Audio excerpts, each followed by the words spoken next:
My name's Professor Tim Campbell. I'm a visiting Professor of International Management at the University of Northampton. And I'm very pleased to have you here to talk about the Doctorate of Business Administration program. So what I'd like to do tonight is to spend just 15 or 20 minutes going through some key points about the program, and then spend a little bit of time with your questions. So let's get going then.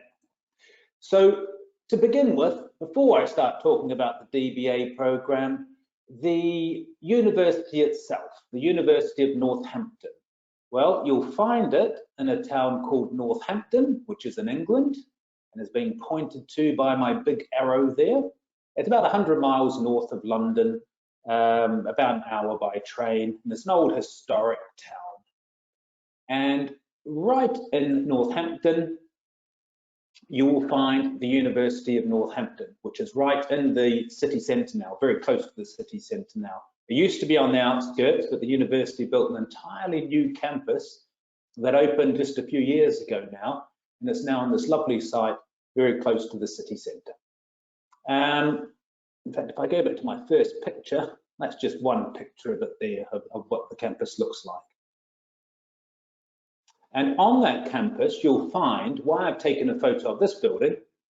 This is the Senate building on campus of the University of Northampton, and one whole floor of this building is set aside for doctoral students. And so the photo on the right there, I've just taken a photo of the space that doctoral students have.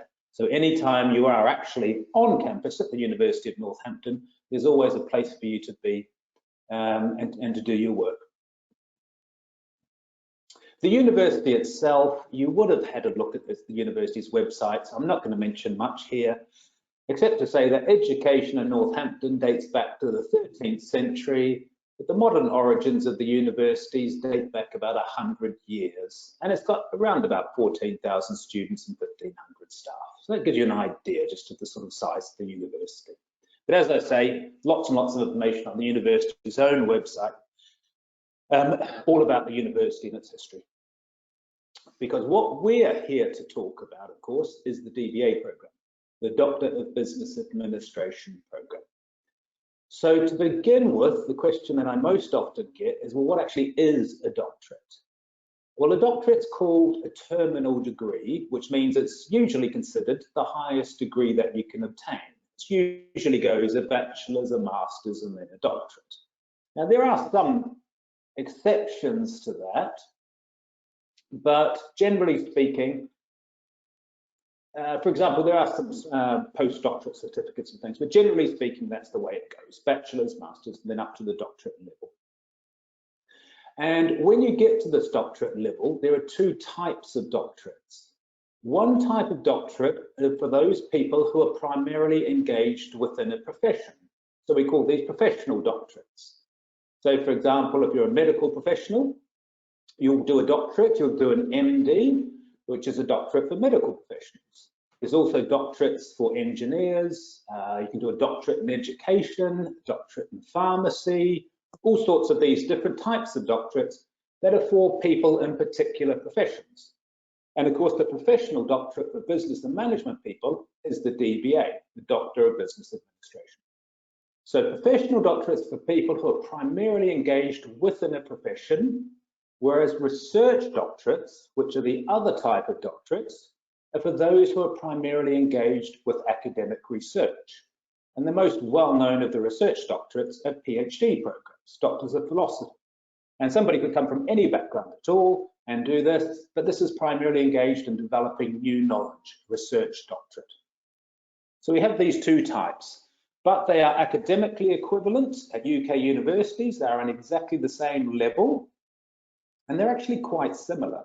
They're both research-based degrees, but it's the outcomes that are different. There are other differences as well, but generally speaking, it's the outcome. A professional doctorate must have a practical outcome to it. For a DBA, it must have some sort of contribution to business and management practice, whereas a research doctorate, such as a PhD, could be purely theoretical. So sort of different audiences, different outcomes, if you like.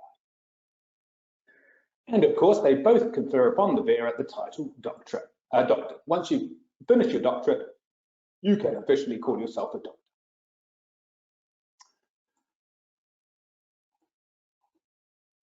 Just a last word on the difference between the DBA and the PhD. It's a bit wordy, this slide, and I'll read through it, but this is just from allbusinessschools.com, but I quite like these two quotes because they make the difference quite clear. So if I just read through, PhD programs at business focus intensively on preparing candidates to conduct highly specialized scholarly research. They focus on the development of new theory in management, economics, and related fields. Most PhD and business administration graduates lead to careers as university researchers and professors or as senior researchers in business or government. So that's the PhD. Then the DBA, Doctor of Business Administration programs focus on the application of theory rather than on the development of new theory. The Doctor of Business Administration, by virtue of its focus on the application of theory, has more practical applications in managerial settings than a PhD.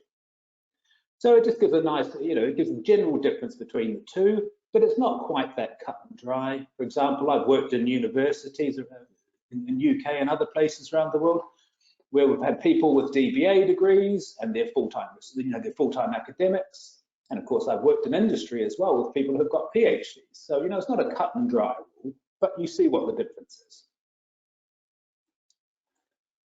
Right, let's look at the DBA program itself, the University of Northampton DBA program. What sort of topics do people do? Well, you can do anything at all related to business and management.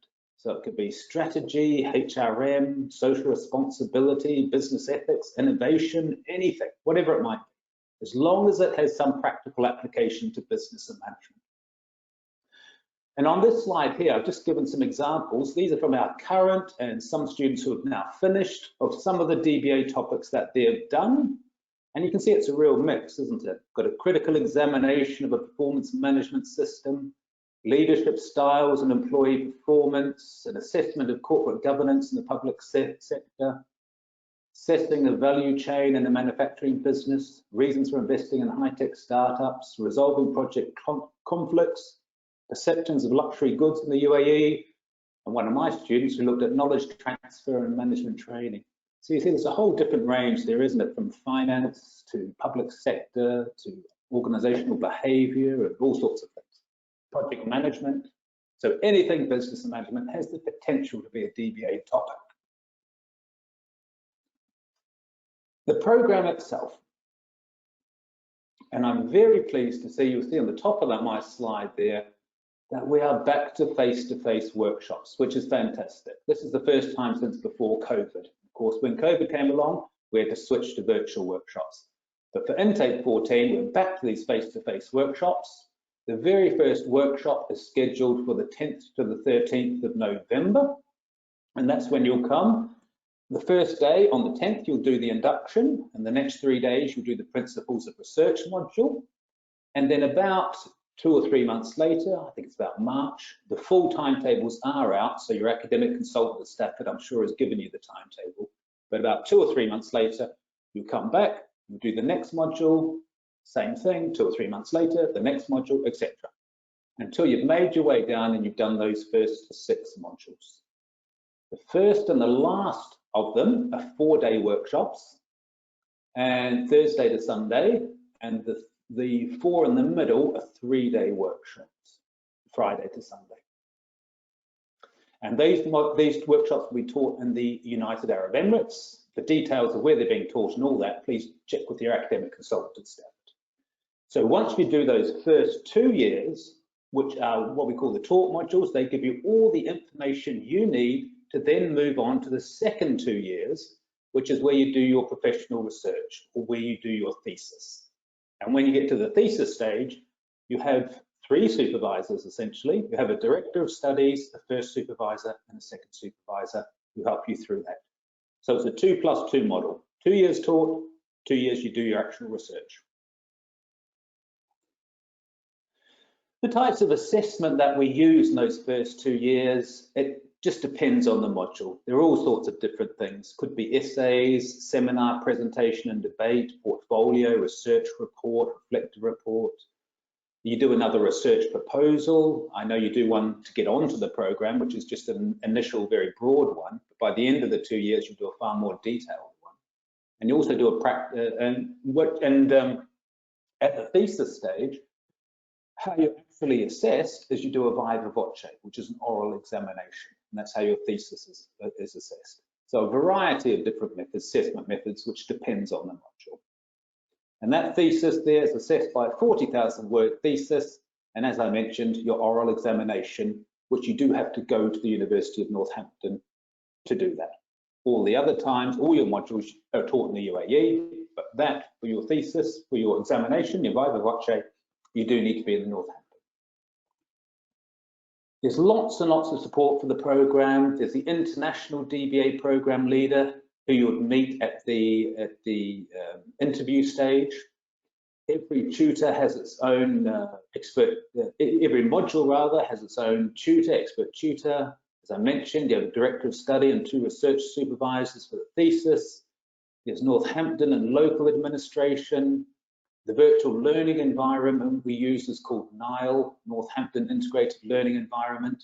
Every module has one of these sites which has videos and lecture slides and anything your teacher thinks you'll need to complete the module. Every one of the modules has one of these sites, and a very extensive online library that has all the materials you need to be able to conduct your research and complete the modules. And it's also just worth pointing out at this stage, as a doctoral student, you're not just a part of the DBA community, you're part of the doctorate community at the University of Northampton. So you'll also be involved, the graduate school rather, also brings you together with other PhD students and people doing doctorates from all other parts of the university as well. And that's the responsibility of the graduate school. And at this graduate school, it also has lots of other programs you can do. You might want some extra report. They have courses such as writing literature reviews, research ethics, SPSS, which is a tool we use to analyze quantitative data, and Vivo, which analyzes qualitative data, and many more. So there's not only all the support from the DBA program, you have this wider support from the graduate school, which looks after all of the doctorate students at the university.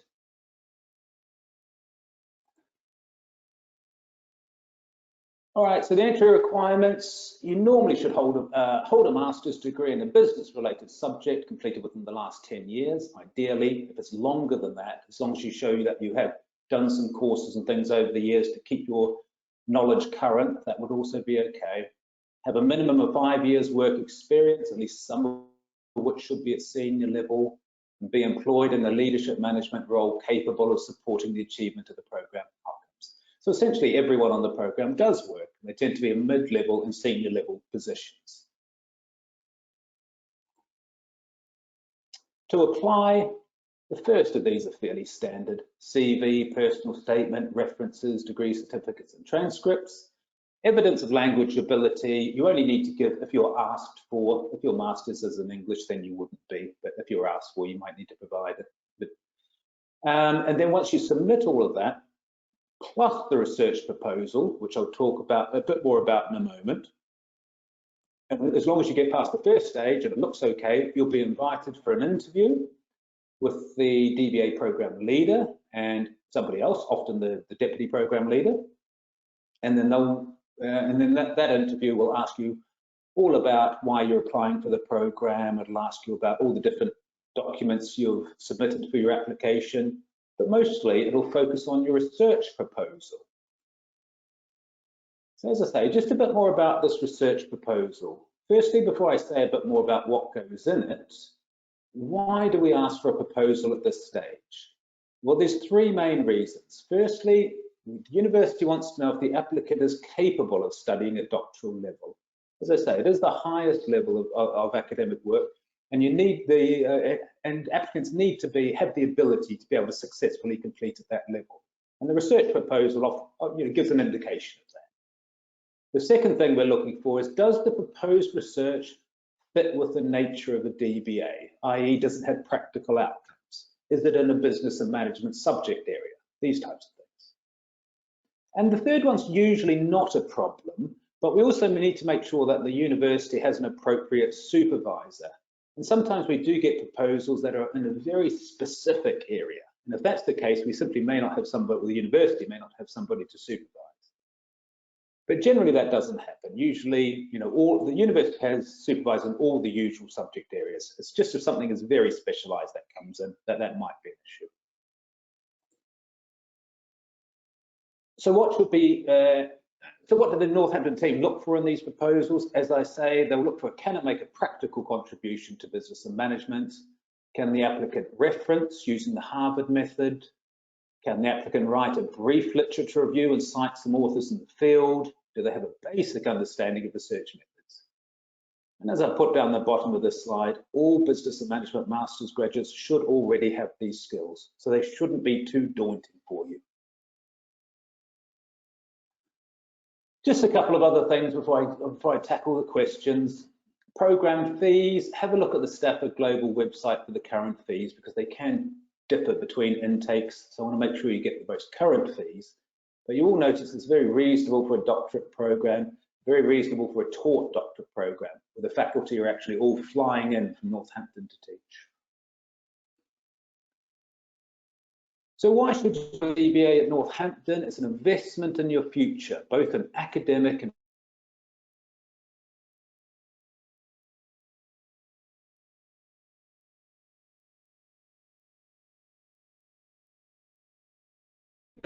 professional fields, the highest qualification of business and management.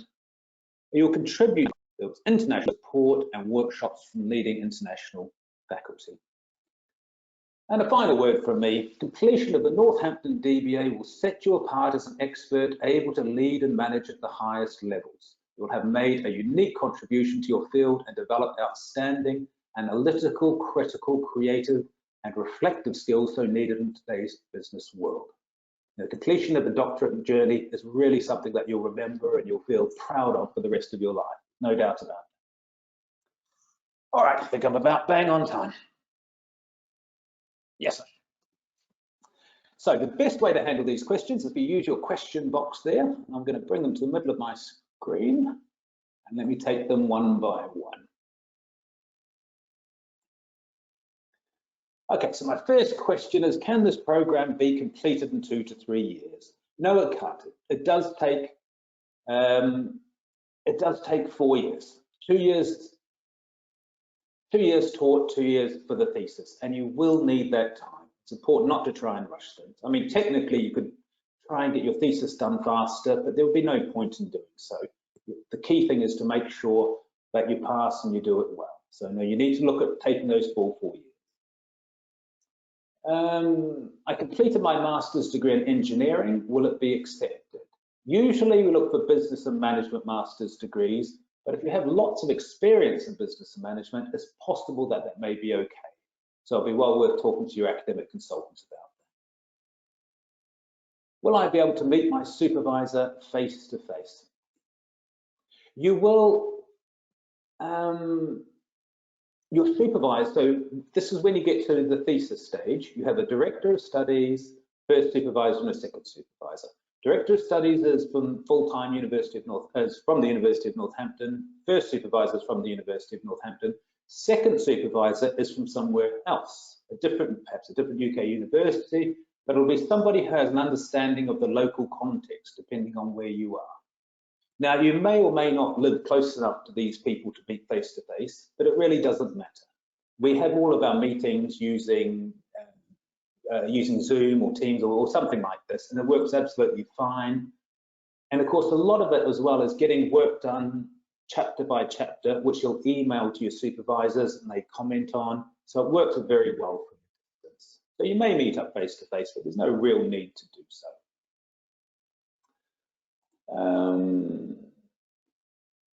The next question is, do you need to attend the workshops? And yes, you must attend the workshops. If you're ill or something, I'm sure your tutor will understand and they'll help you out. But there's such an important part of the program that you must think about that you do need to make these 6 workshops. The next question, do you accept exemptions for the program? Not for this program, not for doctorate level study, because each module builds on each other. So it's important to start from the start and carry on. Whereas doctorate programs differ a lot between different universities. So something you've done at a different university may be, but may well not be exactly what we do here at the University of Northampton. So we want all students to start and carry on to the end. And just two more questions. What is asked at the interview with the academic panel? As I mentioned, they'll spend most of the time talking about the research proposal, what you want to propose, what you want to do, how you want to do it, and what access you have to collect data. That'll be most of the interview, but they'll also be interested in things like what's your motivation to do a DBA, they'll ask you about your professional position, academic background, and all that sort of thing as well, but most of the time on the research proposal. And my last question, can I change my research topic halfway through my studies? Yes, you can. You're under no obligation to stick with the same topic you use in your initial research proposal, and certainly it will change by the end of the first 2 years when you've thought a lot more about the proposal and understand a lot more about research methods. But most people will still do a similar type of a topic. But if you really decide that this topic just isn't going to work, I want to do something completely different, then it's certainly possible, and you'll be able to talk with your tutors about that. Well, that was easy, not too many questions this time. But if you do have some questions that you want to talk to me about, there's my contact details and I'll leave them up. All right, guys, so thanks for listening, everybody, to the webinar, and I will be at the very first workshop, and I certainly hope I'm going to see some of you there. But for now, bye for now.